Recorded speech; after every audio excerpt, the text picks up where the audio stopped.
इनको alert mode पे आने को कहा और उस अंदर में आज मॉक ड्रिल रखी गई और उस मॉक ड्रिल के अंदर जो भी प्रारूप आया उसकी तैयारी की व्यवस्था के बाद विरासत में मिली कारीगरी से सजे गहनों पर इस त्योहार तनिष्क लाया है गोल्ड ज्वेलरी की मेकिंग और डायमंड ज्वेलरी की वैल्यू पर 20% तक डिस्काउंट और पुराने सोने पर 100% exchange value. Tanishq, India motor circle, Ajmer. शर्तें लागू।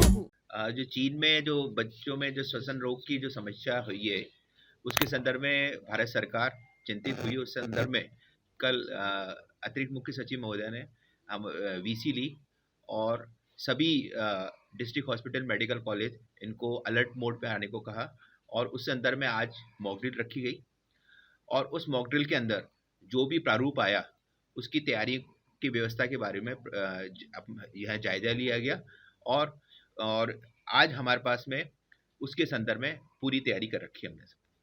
मॉक ड्रिल में क्या खामियां रही?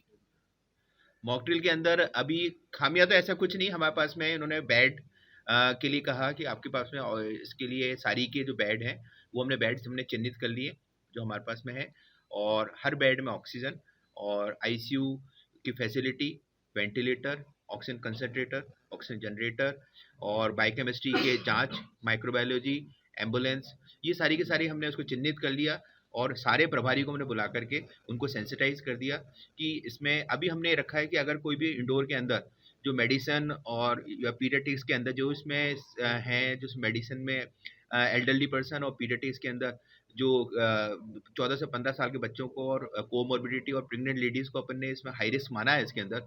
तो ये वाले अगर आते हैं तो इसके लिए अपन मरीजों को कहाँ इंडोर करा जाएगा, तो हमने पास में ट्रॉमा वार्ड है, इस ट्रॉमा वार्ड के को हमने पूरा करा है। इसमें यहाँ हमने 22 बेड रखे हैं और आईसीयू में सब में है, सब में वेंटिलेटर है। इसके अंदर से हमारे पास में ऑक्सीजन का लिक्विड ऑक्सीजन प्लांट है, जनरेशन प्लांट है और मैनीफोल्ड है, कंसंट्रेटर की पर्याप्त संख्या है और हमारे पास में जो किट है जो इसकी जांच के लिए जो अपने पास में आरटीपीसीआर किट और इसकी फैसिलिटी हमारे पास 7 मशीन वर्किंग है। ये सारी की सारी इत्यादि जो प्रारूप हमसे गवर्नमेंट ने मांगा है वो हमने उसका ले लिया है और ये अभी पर्याप्त रूप से संतुष्ट है। 24 तारीख को जो मॉक ड्रिल करवाई थी प्लांट्स की, उसमें 5 प्लांट्स अपने खराब उस संदर्भ में वो कार्य चल रहा है और शीघ्र ही वो ठीक हो जाएंगे। तो वो स्थिति और आज की स्थिति अंतर है भाई।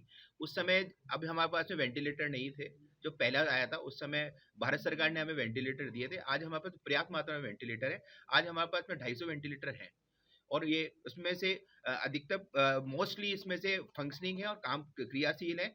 और शुरू में हमारे पास में आइसोलेशन की फैसिलिटी नहीं थी। आज हमारे पास में आइसोलेशन का पर्याप्त हमारे पास में बेड बना रखे हैं इसके अंदर से। शुरू में हमारे पास में सेंट्रल लाइन की इतनी ऑक्सीजन की नहीं थी। आज हमारे हर बेड में ऑक्सीजन है, हर वार्ड में हमारे पास जनरेशन प्लांट लगा रखे हैं। हमें पर्याप्त सरकार तो राज्य सरकार और भारत सरकार की मदद से अभी हमें इसकी अगर कोई आपदा आती है, फिलहाल तो अभी ऐसा कोई केस भारत में नहीं है, अगर आता है तो उसके लिए पूरा राज्य सरकार इसके लिए चुस्त है और इसके ऐसी पुरानी जैसी संभावना की नहीं होगी, क्योंकि हमने कोविड 1 और कोविड 2 से बहुत कुछ सीखा है और उसके हिसाब से भारत सरकार ने हमारे में जनरेशन प्लांट लगा दिया तो हम ऑक्सीजन के लिए संतुष्ट हैं। लिक्विड ऑक्सीजन प्लांट है हमारे पास राउंड द क्लॉक चलने वाला। तो अब मुझे नहीं लगता कि ऐसी आगे भविष्य में कभी समस्या होगी।